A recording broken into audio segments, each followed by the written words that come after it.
and welcome to the End in Mind podcast. I'm your host, Caitlin, the owner of Meraki Media Management.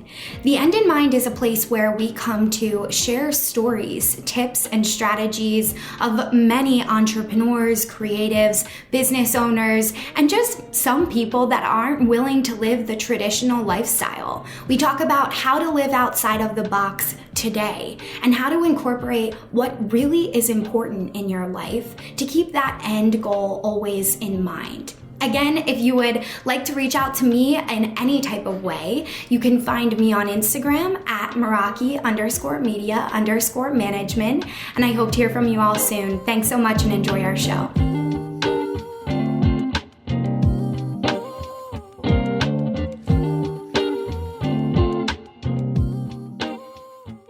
Everybody, welcome back to the End in Mind podcast. I'm your host, Caitlin, and I have an awesome guest with me here today. Super excited for this recording. We're going to get into some therapeutic practices, trauma work, and really just unpack what it's like to be a highly sensitive in entrepreneurship, because most of us are. Thank you so much for being here today, Michael. Can you tell us a little bit more about you and, just let our listeners know how you got into entrepreneurship? Yeah, Caitlin, excited to be here and truly, truly a pleasure. I know from what you told me, I'm one of the probably rare males on the show. And so I don't take that lightly. I'll start with that. And my hope, intention, and commitment is to add value today. So I'm excited to be here. As far as an intro, with an intro, you could go so many different directions. When you said intro yourself, I figured I'd start with the fact that just this morning, even though I'm, one of the fastest growing companies in our industry, according to Inc. 5000 and all that type of stuff, I could speak to those things. I figured I'd start with this. Just this morning, I had my own somatic healing session to kind of set the groundwork for this week. I do that every Wednesday in the middle of the week because so much gets piled up on our lives and on our plates as we're building businesses. I'm also a dad of two. And, it's like, there's just like so much in our worlds, right? And by Wednesday, my plate can be filled with anxiousness and stress and doubt and questioning, or excitement and happiness and joy. And so I figured I'd start my intro on a very human level. And that's that this morning I did a 90-minute somatic therapy session as part of my journey. Yeah, that sounds amazing. And thank you for giving us some of that background too, because a lot of our listeners are parents and, navigating entrepreneurship, it's like a whole nother level. I'm a dog mom, so I can't imagine what it would be like to have little children, as I'm starting my business. But that's so great. Can you tell us more about what that somatic therapy is and what a 90-minute session consists of? Yeah. Well, I'll answer that question by also sharing this part of my story, right? 5 years ago, when I got recommended to a somatic therapist, my ego and my arrogance said, there's no way I'm doing that shit. Yeah.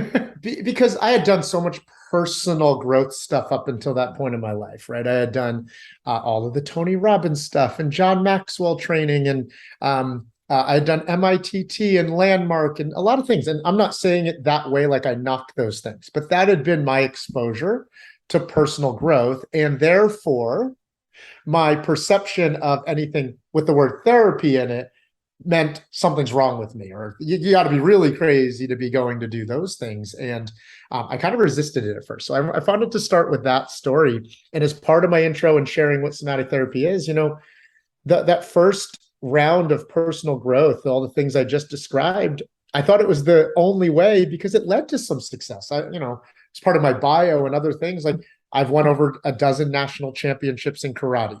I've built now 5 different 7-figure organizations. Today, our company has 2 business units. We help busy entrepreneurs tap into their love, abundance, and glory by getting into the best shape of their lives mentally, physically, and spiritually. So we work with busy entrepreneurs. And then I also have a business coaching program where we teach what the top 1% of coaches and consultants do to get clients to pay, play all out to get amazing results and transformation, and then stay for years. So that is my bio. Yeah. But as far as somatic therapy and what it is and why I still do it and how I got there, I went from 5 years ago thinking it's crap to realizing that it is the superpower and the key that was going to unlock not only my next level of success, like all the external world stuff, more money, revenue, etc., but also unlock my own level of peace, Mm. fulfillment, like true impact and influence with other people. Because the last thing I'll say for now is up until that point, my belief about emotions and mindset is that my mom always said I had a huge heart and I showed my emotions on my sleeve, but I never expressed them to people because I, growing up in the martial arts world, was always like, it's all about just being more mentally tough. Like if I had hard emotions in my teens and 20s, I would have said Caitlin stuff to you like, oh, just toughen up and be more mentally tough. And Yeah. just ignore the sensitive emotions of all of it. And so somatic therapy, in closing, it gets you out of your head and it Mhm. gets you into your body. It gets you into your nervous system. And so that's the type of work I was doing this morning. That's awesome. Oh my gosh, that's so cool. And one thing that I share, I've done like coaching and I had my coach on and she says something similar. She's like out of your head and into your heart, you know? So Yeah, very similar type of feeling because sure, other things that we've had conversations around as well, which might resonate with you is like our body tends to be the subconscious mind. So sure. if we, ignore that, then it ends up really hindering us in the long run. And I'd love to hear more about your experience of that transition and Sure. what that looked like, because I know for myself, it was very challenging. Even Yeah. now, it's like imposter syndrome. I was looking back on Facebook memories this morning and I'm like, how is that only me 4 years ago? So Yeah. much has happened. Yeah. So much. Well, so much can grow in quantum leaps when you're doing this kind of work because you're not just growing forward, you're shedding or healing so much of the trauma or the past that we've been carrying for so many years. But to what you said, two things that resonated as you said that. And yeah, like I've heard it said different times before, like when you're in your head, you're dead.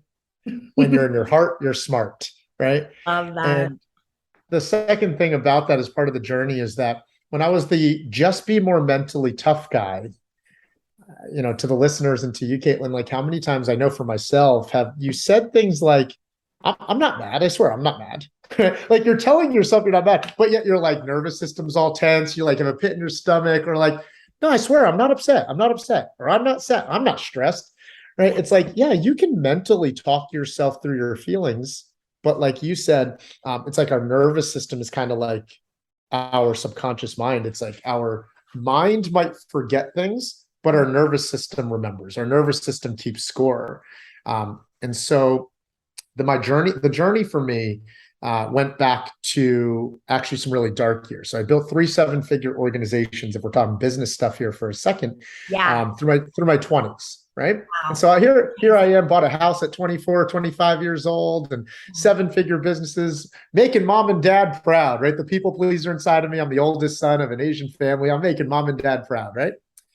And at 31, I chose to leave the main business I had built behind. Like Wow. I left and my income plummeted for a period of time. And Yeah. so I found myself in a dark season. I found myself not making money for almost a year and a half. I found myself realizing that I was doing all these things in my life to make others happy based on what Asians said to do or society said to do or what a male is supposed to do. And therefore, I found myself also in a marriage that I knew from early on I really was never happy in. So here I am about to get divorced. I just left a job, right? And questioning what the heck I'm doing with my life. And Yeah. yeah, on paper, I had done all the things. So how could I be so unhappy? And that's kind of when the journey began. The journey began more from a bit of a dark season, a low season, is when I started to explore like, okay, if I have all the tools up here pointing my head, but yet things still aren't flowing, there's got to be more. And that's kind of what brought me to the somatic work. If you want me to go into more specifics about the journey, feel free. Like, just tell me what you're looking for, and I can go into it. But there's, like you said, it's 4, 5, 6 years. There's so much to it. So Yeah. I just figured it'd stop there for now.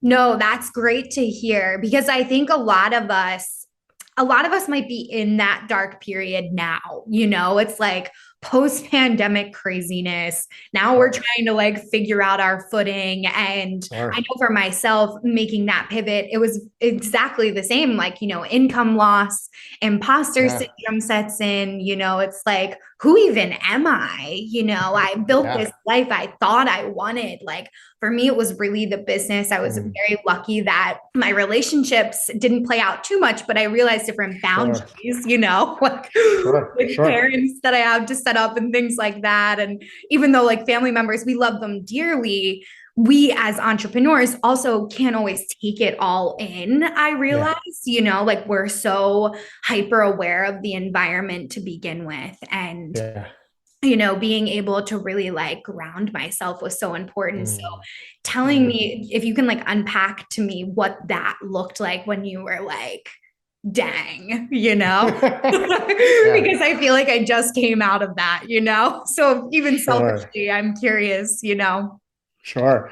Well, a couple interesting things you said, and then I want to speak to is like we said, sometimes we're in a dark year. I want to speak really quickly to some people might be listening and feel like life's really good right now. I want to speak to that really quickly as well. The reason I share my accolades is because in the external world, it looked like I had a lot going on. So even when I was in my good years, there were days that I would find myself in a fight with a significant other, like throwing a 2 liter bottle of soda across the damn room. I would find myself getting too drunk, like in the external world, like I had all to, but then in like my private life, like I would get too drunk and say or do Mm. stuff that I wasn't proud of or wasn't in alignment with my identity. So even to the listener, it feels like I got a lot good going on. When it started to realize for me that there was still like something deeper for me to unpack was when like even when things were going well, I would have these like moments, these episodes that I was like, why am I acting out this way? Yeah.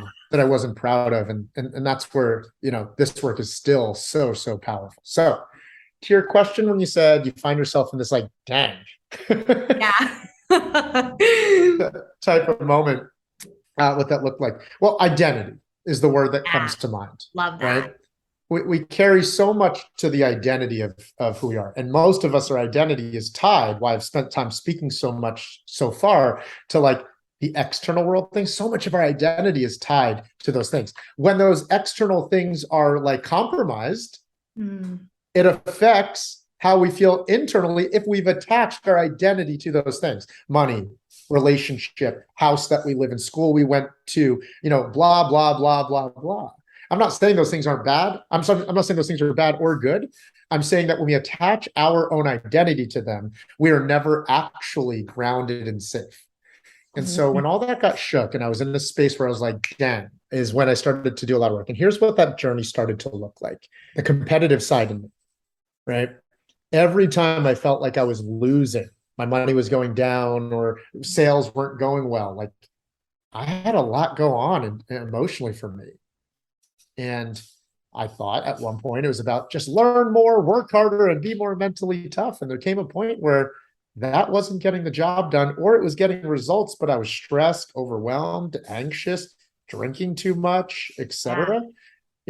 And for me it was drinking. That was my escape. I've actually now haven't had a drink since June 21st, 2019, so 3 years now, because I've just, Congratulations. That's yeah, thank amazing. you. I realized how much drinking was my escape. I realized instead of learning how to feel the feelings in my body, Caitlin, I would escape through drinking. Some escape through napping, some escape through porn, drugs, working harder, working out. For me, it was drinking. That's why I keep referencing that. Yeah. But if I can summarize your question, and when I got to the dang moment, the first big part of the journey was learning how to actually attend to, attune, and feel my feelings in my nervous system. So instead of feeling like stressed because sales aren't going well, it's not about not feeling stressed. It's about allowing myself to feel the stress until I can get back to my center. The fact that I am safe, that I am loved, right? That I'm in flow, that I live in a world of God or universes or spirits, abundance and miracles. And when I can get back to home, when I can get back to that place, it's like, oh, you know what? Yeah, we've had 2 bad weeks of sales. I have no doubt more is coming my way. Mm.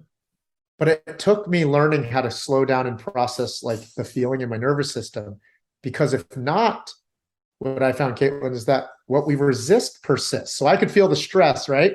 But Yeah. I could resist feeling it and just tell myself to work harder or just drink or escape or whatever. But what we resist persists, and then it expands. until it explodes. And so the version of me before learning how to do this work would feel stressed, tell myself I'm not stressed. I would be fine for a while until one day it would explode. A Yeah. bad night out drinking, or I would yell something at a coworker, or I would get in a fight with a significant other because I was just letting it all build up. So I'll stop there for now. Yeah, I can relate to this on so many levels. It's like not even funny. I really relate to this. And, I love what you said and explained about us having our escape, because everybody has one, Sure. and the more aware we become, the more obvious it becomes too. Like how you said, what we resist persists in all actions of this healing process. And, I know for me, which I would love to get your opinion on as well, I was diagnosed with PTSD actually a year ago. And when I started to feel emotions, it was very intense for me because I hadn't felt emotions for so long. And I think a lot of people in our space, like they don't always talk about this side of the healing, because there was moments where I was scared, and there was no reason to be scared, but I had never really felt fully scared my whole life, because it was exactly like what you said, tune it out, be healthier in my mind, like just don't listen to it. And once I would have those emotions, it was like a rush, of like, how do I handle this even? Like, how do I navigate this? And I'd love to know some of those tools or things that you do to navigate those emotions. Well, you cool if I speak and do and or even almost like challenge something you just said? Please do. I would love that. You said I had never felt fear.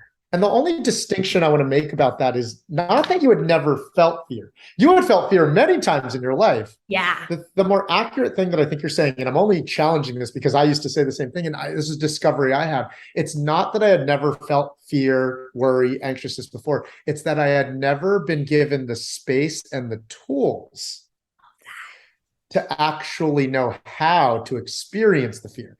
So what happened was at 5 and 8 and 12 and 16 and 20, I felt fear many times, but I just shoved it down, right? I just got to look good. I just got to be the good son. I got to perform. I got to get grades. So it's not that you had never felt fear before. It's that you had developed habits over 20, 30 years of shoving it down. So I just want to speak to that really quickly. Yeah, that really resonates. I love that you said that, because the space was finally there. Like I moved into my house, there was openness for the healing, So I love that you said that. That even visually makes sense, Which is why you asked about the tools and what are some of the things I actually start to do then, right? Well, Caitlin, the first thing is this. While I talk a lot about somatic work and therapy and my own journey, I'm not a somatic therapist. I'm not a somatic therapist expert, but I also, I'm not a big fan of labeling, right? Like I am because I think we then live in it, like it's part of our identity. I'm just a sad person, or I'm anxious, or right? But what I do think is powerful is to become aware and name it for the moment. So what I learned as a fundamental tool, because I still, despite me being a sensitive person now, I'm still very much like an organized brain. Tell me the checklist, tell me how, right? The achiever in me still wants you to tell me tools. So this really helped me. This was the action step that I could practice, just like if I was learning the saxophone or learning karate or learning how to play basketball. It was a set of fundamentals that anybody, any listener can do to learn how to feel their feelings. And my question, Caitlin, to teach you this is this. When you're in school and you did fire drills, what would we learn about fire drills? If there's a fire or you're on fire, we were always taught to do 3 things. Stop. Yeah. Drop. Yeah. Okay, good. So when our nervous system is activated, it can feel like everything's on fire. Right? Totally. Yeah, love this. Right? Have you ever been anxious, oh my gosh, I need money right now? Or maybe it's oh my gosh, this person needs to call me back right now. Or oh my gosh, I can't believe they said no to me. Or I can't believe my girlfriend's mad at me. It feels like your nervous system's on fire. Yeah. And so I'm going to do the same exact thing as a 7-year-old learning a fire drill. I'm going to stop, drop, and roll. And my somatic coach, Tess, is the one who taught me this. So credit to her. And it works like this, right? Stop would be what? Deep breath. Mhm. And just stop to become aware of at least what you're experiencing. Just name it in the moment. Now, you might not early on know how to identify the actual feeling. So maybe I would just go, I don't know, I feel like everything's on fire right now. That's all I have to say. And then maybe it's like, I don't know, like I feel like a lot of tension in my stomach, or, oh my gosh, I feel a lot of stress on my chest right now. And I'm just going to keep breathing and naming what I'm doing. Tess said to me one time, we're always one deep breath away from a completely different emotional experience. So every breath I take, I'm going, okay, now what do I feel? Now what do I feel? Okay, so stop is just giving yourself permission to go to it, versus most of us grew up in a world where we resisted it. Our parents would say things like, what? Stop crying. I need you to stop that. We're going into the store now. Cut it out, right? We were conditioned to have feelings and then told to shove them down. So the first thing I'm doing is I'm reparenting, so to speak, myself by giving myself permission to just be aware that I just feel really scared right now. Or, I don't know really, Caitlin, what it is, but I can tell you this much. I have a lot of like energy on my chest and I feel a pit in my stomach. And I'm just going to breathe with that for a moment. Right? So that's stopping. Drop is once you can like feel like you're slowed down a little bit. I'm going to start trying to get out of my head and I'm going to start trying to feel the things that I'm saying in my body. Right? So maybe I said I feel a lot of tension on my chest. Well, that was just a very logical thought. Now I'm going to drop and put my hands where I feel it and go, I'm just going to let myself feel all the tension on my chest, because that's the opposite of resisting it. I'm actually what now? I'm actually going to the feeling. Yeah, that's great. I'm going right to it. And it's so funny, whether it takes 2 minutes or 20 minutes, the achiever within us, Caitlin, we want to be told to do all these things. So it doesn't feel like you're doing anything. And yet it's the actual thing that causes it to start to lighten up, starts to get it to stream off of you, starts to get it to move, because energy is meant to move. Yeah. Right? Emotions and energy are meant to move. We've been taught to bottle it up. When you go to it, it starts to spread. And then I start to go, I don't feel it on my chest anymore. I feel it on my shoulders. Or, oh, it's streaming on my arms. I feel a lot of tingling in my arms. And that's a good thing. I now feel it moving through me. So stop, drop, and then roll is just keep breathing with it until you really start to feel the energy roll, like move out in different parts of your body. There are words, there are phrases, there are affirmations that can go with a lot of these things. I'll just say one of them for now. When I'm in the drop phase and I'm like just sitting there and my like thinking brain is like, what the frick am I doing right now? Right?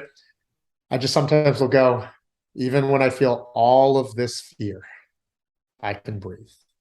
And I'll just keep repeating that. I feel so much tension in my tummy right now, and I can breathe. That's just like a simple phrase I'll say to let myself keep rolling with it until I kind of feel the anxiousness or the stress roll off of me. So that's great. Yeah. This is like awesome. I was in therapy for like, it felt like forever, and we never talked about this. And this is really good. Like she would say, feel the emotion, but exactly like what you said, when it was too early on and I was navigating it, like pulling apart the web, we might call it, like one thing after another, and then it would be overwhelming. So I love that you said, just really getting back into your body, feeling it, allowing the words to come to mind as well, because I think another thing that you mentioned was like each individual may see or feel things differently, and this covers them all. It's like in that moment when you're so out of your body, just really coming back in. So this is great. I know our listeners are going to love that. It gets you back into your body, which is where our power is, which is where our source is, but we give up. I had a coach say to me one time, too many of us live our lives from the outside in instead of the inside out, right? We are chasing everything externally and it directly impacts what we feel internally. I don't care what kind of personal growth coach or work you do. It all comes back oftentimes to one fundamental principle, and that is we create in our external world who we are, right? Identity, right? We can say, I want to make $1 million, But oftentimes there'll be a very chasey energy to that, a very needy energy to that, until we've developed the identity, i.e. the thoughts, the beliefs, the feelings of, no, I'm not just chasing $1 million. I am a millionaire. I am a wealthy man. I am a happy person. Most of us are chasing it externally, forgetting that the law of correspondence states that whatever we experience internally will create a direct mirror or reflection externally. So if you want to change your external world, right, start by leveling up your internal world. But why I'm bringing this up is because I think when people think about doing something, they always think about adding more things. All right, I'm just going to start saying I'm a millionaire now. I'm going to start saying, last law real quick though, the inner work that we're talking about is oftentimes about clearing stuff out, not adding stuff on. And that in itself creates space. Right? Most of us are not creating what we want in our life because we're just stacking more and more on, more habits, more hours, more to do, more things. When oftentimes we actually achieve more in our world in flow when we don't first ask ourselves, what more do we have to do? Oftentimes it's, what do I need to let go of? What do I need to say no to? What do I need to stop doing? What do I need to discontinue in this season? And on the emotional front, that's what this work allows you to do. It allows you to let go of fear, past limiting beliefs, subconscious beliefs that you're not good enough, doubt, insecurity, because there's one last law called the law of repulsion. Everybody wants to talk about the law of attraction because there's a book called The Secret that made it all popular and famous. But to you, Caitlin, and to anyone listening, I know I can speak for myself. How many of us have ever done law of attraction stuff? I am healthy, I am wealthy, I am, right? And by the end of it, it's like, no, I'm not. Right? Yeah. You have what's called crosstalk, where your brain's like, no, you're not. And that's because there's something called the law of repulsion that if we don't address, the law of attraction will never get home. And the law of repulsion is a conflicting energy to the law of attraction at the same time, right? Doubts, insecurities, limiting beliefs. And if we don't clear that out, it'll just wash out all the good work we're doing with the law of attraction anyways. That's one of the reasons why this work is so powerful and why talk therapy is great. At the end of the day, I don't knock any formality or modality of work for people if it works for them. For me, talk therapy was never the thing. That's why I had so many times where I was like, I'm not doing any therapy. Somatic therapy, now that's been my thing, because it's not about just staying in my mind anymore. It's about learning to get to my nervous system and clearing the feelings and the anxiousness and the overwhelmed stuff out. So so that's amazing. And I love your explanation of all of the different laws. Like, I'm going to go back and research them even more, because exactly like what you said, we all always hear about law of attraction, but there is this law of repulsion. And as you explain that, I feel like that comes up for us naturally, and because obviously also both being from the East Coast, like there's a little bit of skepticism in all of us, Deep skepticism in the tri-state area. That's shady, and like when you can contradict that by explaining to yourself, even if I don't wake up every day feeling like a millionaire, but I'm unpacking what's telling me that I can't be. It's like even more. That's what started to propel me as well. And then I was like, maybe I am just happy right now where I am. Like, I don't have to always be chasing the next thing. Because my whole life I felt like I was chasing. So I love that you mentioned that contradiction. I feel like, again, visually, that's helpful as well. Two things to what you just said. What's so powerful is because you use the word chasing, right? Well, the more we chase, the harder it becomes to attain it. Right. The more we're chasing something, the more it actually gets away. And when I say chase, I don't mean like work and do the work. Like, I am not the like sit at the top of the mountaintop and just do like meditations. And I'm definitely like a work, and I work. I love it. Right. And yet I still talk about this stuff, because if you're working, like you're putting in the hours, but the energy and who you're being behind the work is very needy, is very chasey. Two things to that is like, it feels sometimes like a slippery watermelon is what Tess, the coach I'm talking about, says to me, right? And picture yourself literally trying to run with a slippery watermelon in your hands. It's like the harder you try and squeeze it, the more it pops out, right? And that's what our goals feel like sometimes when we're chasing them. So why the mindset and the emotional work that we're talking about, Caitlin, is powerful is because really the grounded place you want to get to is what you said. And that was, maybe I'm actually completely at peace with what I already have and who I already am and where I'm at. Yeah. Some people as achievers are scared to get to that moment because they think they're going to lose their drive. They think they're going to not be motivated anymore. The opposite almost always happens. When we get to that place of, I'm so grateful for everything I already have in my life, we actually start achieving more. And the reason why is that needing nothing attracts everything, right? Needing nothing attracts. Think about it. Like the person who wins a negotiation. So I know we're talking business a little bit here still, even though it sounds like we're talking, right? Like the person who wins a negotiation is the person who has an abundance of what? Other options and could go a different direction, doesn't need the deal, right? Yes. Have you ever noticed, like, it seems like you could not get a date for the life of you. You finally start dating someone, and it seems like all of a sudden you find out all these people were attracted to you and like you, right? Yeah. Needing nothing attracts everything. When you have such an abundance of wealth within you, all of a sudden sales, like, so where we want to get to emotionally, mentally, et cetera, is like, I'm so grateful and safe with everything I have already that I might prefer and desire more growth.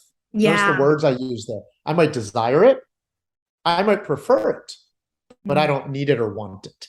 The definition of want, if you Google like the definition of wanting, this surprises people all the time. There are words in the definition of wanting that says things like not present, rooted in scarcity. What else is in the Merriam-Webster dictionary? It's like rooted in scarcity, not present, not enough, basically. That's why we're wanting. Well, imagine wanting from an energy of I'm not enough, I'm not present, I'm not good enough. So that's why I use words like desire and prefer. Yeah. Right? For my intention and my outcome. So I'm not needy about any of it. You cool if I share an actual real life story that demonstrates this? Please do. I love this. So again, the achiever in me is like work harder, work harder, work harder. So I started my fourth business after building the first three, after starting to do some of this work. Okay. And it was my first coaching business called the Health and Wealth Academy. It still runs today. And it's the one I told you earlier. We take the most unique approach to business growth, and that's working with the person's physical, mental, and emotional health. And we got to 80, 90K a month. Really exciting, right? We're on track for $1 million. And yet I had this goal of breaking 100K. I had this goal of breaking 100K, and I was doing damn near what felt like everything to try breaking 100K.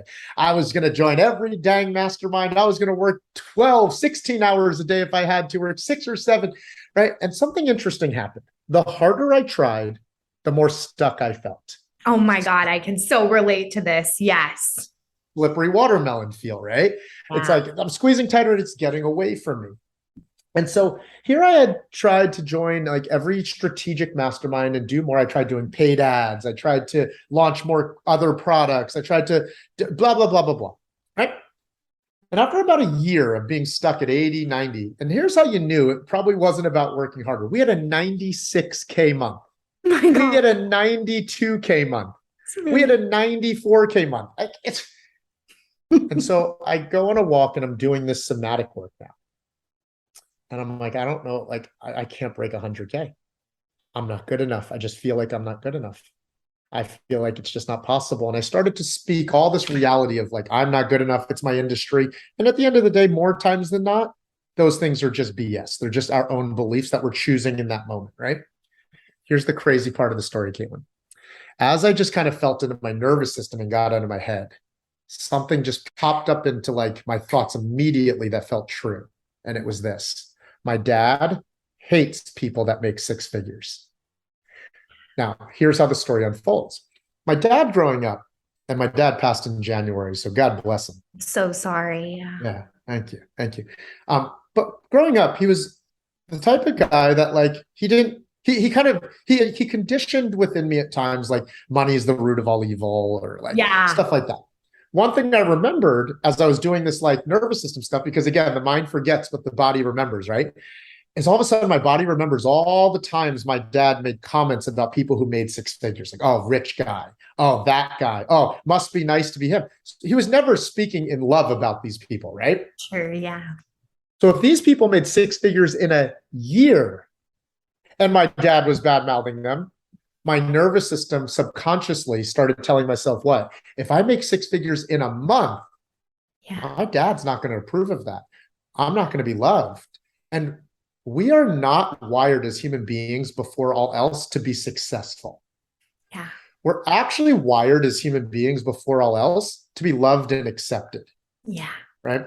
Because we're pack animals, right? Like we need to be accepted by the pack for survival. It's actually a very primal desire within our bodies, because when we were in the pack, if we were kicked out of the pack, we did not survive, because one man fished, one woman cooked, like all that type of stuff. And so when I felt like I might be shunned by my dad, it didn't feel safe to go after 100K. So guess what I did? I stopped, dropped, and rolled. And I let myself feel and heal through the feeling or the fear of my dad not loving me. Yeah. And the truth about fear is this. Fear is one of the few things that gets smaller as you get closer to it, right? Think about it. When you're up in a plane, buildings look really small.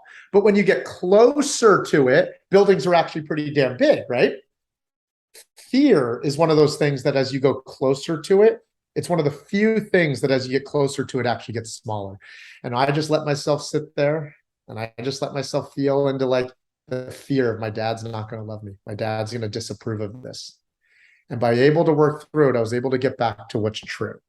And that is, even if my dad doesn't approve of this, I am safe to pursue my dreams. Or even if my dad doesn't love me, God still loves me, or I am love, and I can breathe. Like I let myself get back to a place of flow and peace about this to just decide, no, I'm safe to go after this. And as the story would tell, guess what happened the very next month? We broke through 100K and have not fallen below 100K since then, over the last 3+ years or whatever it's been since doing that. And so that's a perfect example of like, there's the law of attraction. I was writing my goals down every day. I was doing affirmations. I am a 100K earner. I was doing all the law of attraction stuff. And that's a perfect example where law of repulsion work is actually what unlocked the door. It's like you're letting go of a shackle and you can now actually run more freely.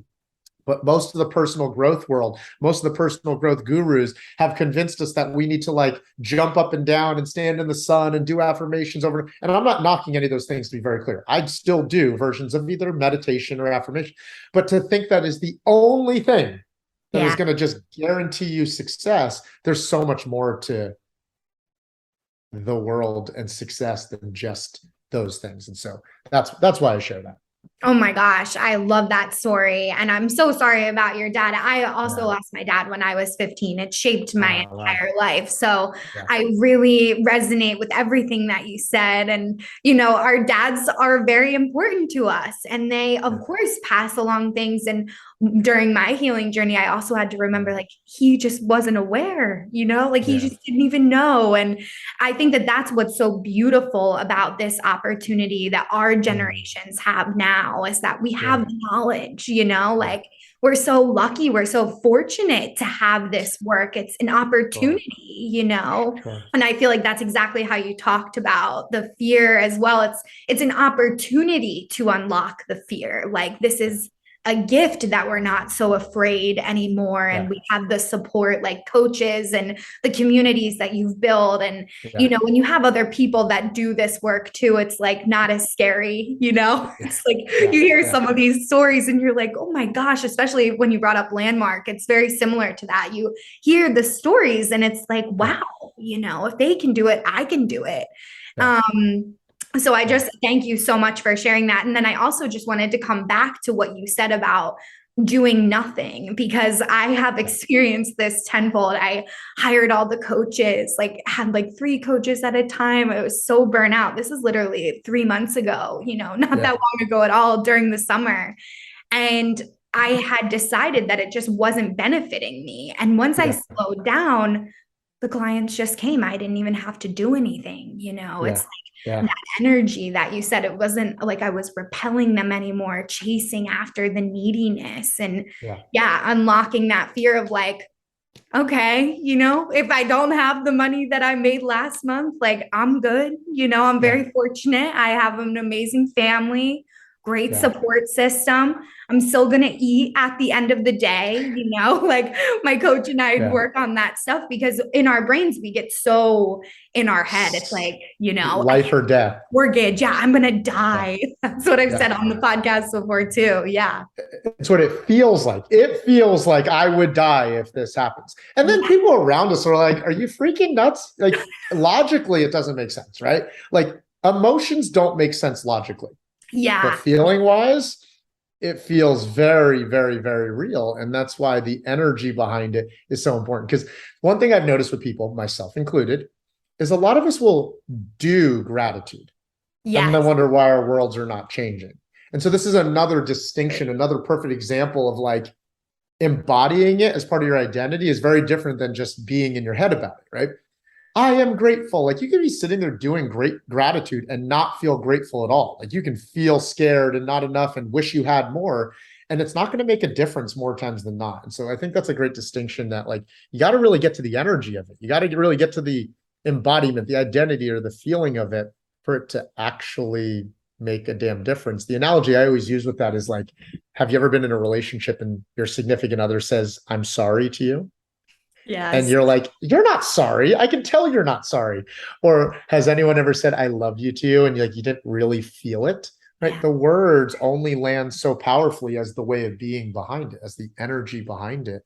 And it's so, so important to It is. recognize. Yeah. And it's like, just to speak to this, which I think I would love your opinion on, and I know we're coming up on our time as well, but it's also a society shift, like they crave this now. It's not like a willy-nilly thing where we can just say whatever we want and things like that. It was for me, I'm really seeing the shift in the needs, like the necessities of human beings that have been ignored for so long. And again, for lack of knowledge, it's nobody's Yeah. fault. It's not like a blame game. But yeah, are you feeling that as well with your clients and, this like necessity for actually feeling the energy behind the words or even within us, like how you said, moving it?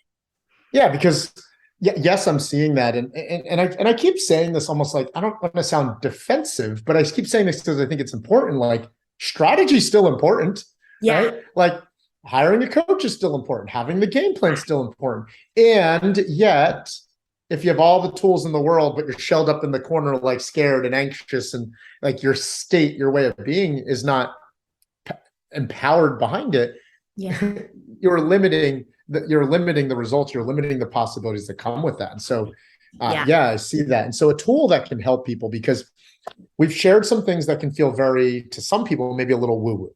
Sure. Right? Absolutely. Or we've shared some things that like high achievers are like, how the hell am I going to have the time in the middle of a 12-hour workday to be like, I can breathe, right? So this has also helped me is yes, all I need to do is just take a deep breath and kind of feel my nervous system, and that can reset it in 60 seconds. So that first and foremost, I don't need to be doing this like whole deep work every time, but to just acknowledge I feel really scared right now and I can breathe. But then this has also really helped me. 3 very powerful questions that help you stay in your mind, because like if you're out at war, right, and like bullets are flying, you're not going to stop and go, how much I need to feel. So sometimes these tools help as well. And that's 3 simple questions. What am I fearing here? Why am I attached to it? What is actually true here? So sometimes I can just talk myself through it a little bit too. I'm like, I don't know, I'm just scared. Like if we had a whole week of like no sales, like that's what I'm scared of. Why am I attached to this? Oh, well, if we had a whole week of no sales, then like, I don't know, like maybe I'm an imposter. Maybe I'm not good enough. Or I wouldn't be able to pay an employee. Well, why am I attached to that? Well, if I had to tell an employee that I couldn't pay, I'd be so embarrassed. And then they would leave me. Abandonment, right? Well, what is actually true here? What is actually true is that even if I had to face someone with bad news, I can do it with love.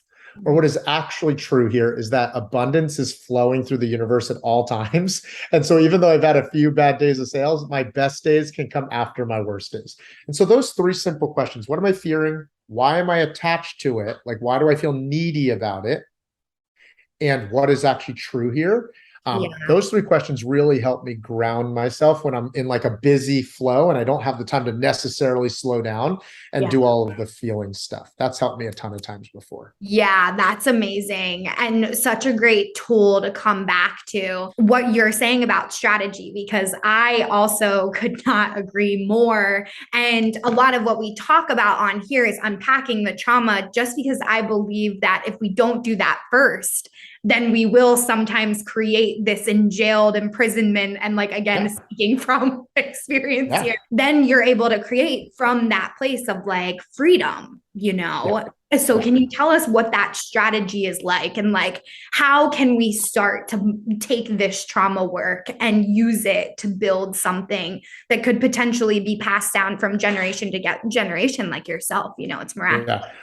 Well, it very much can be generationally changing. I was doing a session a couple of weeks ago, and I had this like outer body, like trembling type of fear. And what I realized is that I was carrying generations of belief and weight about money, right? Stereotypically, Asians can be known to be cheap or frugal, et cetera. And I was like carrying generations of these beliefs about that and working through that. So to that really quickly, it definitely can be generational. But I want to speak to what you said with two words: hope and possibility, right? And we talked about how this is still a strategy, how this is a strategy and can lead to strategy. The simple thing I would say is this: is come up with the strategies when you're in a state of hope and possibility. When you're feeling anxious and tense and scared, it feels like nothing's possible. There's no way that would work, right? Hope and possibility is limited or gone. So that's the reason why I think this type of work is powerful, because when you can get yourself into a really powerful state, all that comes to you is hope and possibility. You're like, wait a second, I could do this, right? Have you ever like at a time before, like nothing's going to work, and then someone like shows you another way and you're like, oh, I could do that. Totally. Well, guess what? You can do that for yourself through hope and possibility. And I'll share one last story about this, right? There were two times where I was like just deeply engulfed with fear about my business. Right? One was breaking $250,000 a month. And the fear, it felt like I was scared to go to $250 a month, even though we were about to do it. And the belief and the fear that I had about breaking $250,000 a month is that at that point, I'm making so much money that everybody's just going to come out of the woodworks and ask, right? And I'm not good at the time. I wasn't great at upholding boundaries. So of course it felt scary that everyone's just going to come take. Well, by doing this, like, what am I really fearing here? I'm fearing getting to 250. Why am I attached to that? Why am I scared to that? I just feel like everyone's going to come take. What's the point of making 250 if more people are just going to come? My employees are all going to ask for pay raises. My family's going to ask to borrow money. Here's the funny part: none of those things happened, right? When I got to 250, but I was attached to it really because I was scared to uphold my own boundaries. So what am I fearing? Why am I attached to it? What is actually true here? And what is actually true is that I can give generously through my choices, but I'm not a victim to people just coming to take. And I literally pictured myself, Caitlin, sitting at the end of a board table, like a boardroom table, with $250,000 cash sitting in the middle. And at first I was picturing myself like handcuffed to the chair, just watching everybody come and take my money. And then as I asked myself these questions, my nervous system said, wait a second, if a horde of people were flooding into the boardroom, just taking all the money, I would probably stand up at some point and go, guys, hold on. Right. Mom, do you need money? Yeah, I need blah, blah, blah. My mom doesn't need money. She didn't ask me for money. But yeah, I need money for this. Okay, great. I'm going to lend you this, or I'm going to give you this. And it gave me my power back. And all of a sudden, hope and possibility came back again. But if I didn't address the fear, I might have sat there with a glass ceiling subconsciously about why I shouldn't get to 250. So that's another perfect example of like, yes, strategy is important. But here's why acknowledging our own subconscious and our mindset and our nervous system is equally as important to growing in business as well. Yeah. Oh my gosh, that was so great. Thank you so much for sharing everything that you did. And can you tell our listeners how to get in touch with you and just what you have going on before we can? Yeah, I appreciate you asking. So if you're a consultant or a coach of any sort, I always have a bonus for people when I speak on podcasts. It's just free trainings on exactly what top coaches do to get clients to pay, play, and stay for years. And you can just go to www.champdev.com/free. www.champdev.com/free. And it'll bring you to a landing page for the exact retention system that our clients use to generate an extra 6 figures in revenue. But as far as just following me, Facebook or Instagram is the best place. Instagram is just Mike 2_Chu, I believe, and then Facebook, Michael Chu. You'll find me on there. Social media is the best place to follow. If you want the free resources and the free trainings, go to www.champdev.com/free.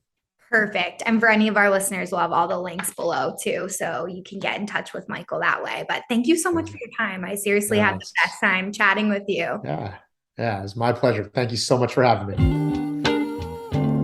Thank you so much for listening to The End in Mind. I would like to remind you all, if you haven't yet reached out to me on Instagram, we are at Meraki_media_management. It will be in our show notes as well. If you would like to reach out to me, we always offer free coaching through Instagram based around our Instagram training and our business Instagram practices. If you need any type of support, please do not hesitate to reach out to me there. And we also offer several different types of consulting and training packages if you're looking for a little bit more in-depth tips. So thank you all for listening in. And of course, I want you all to keep the end in mind as you continue with your day and or work week. Have a great week, and I will see you all next time.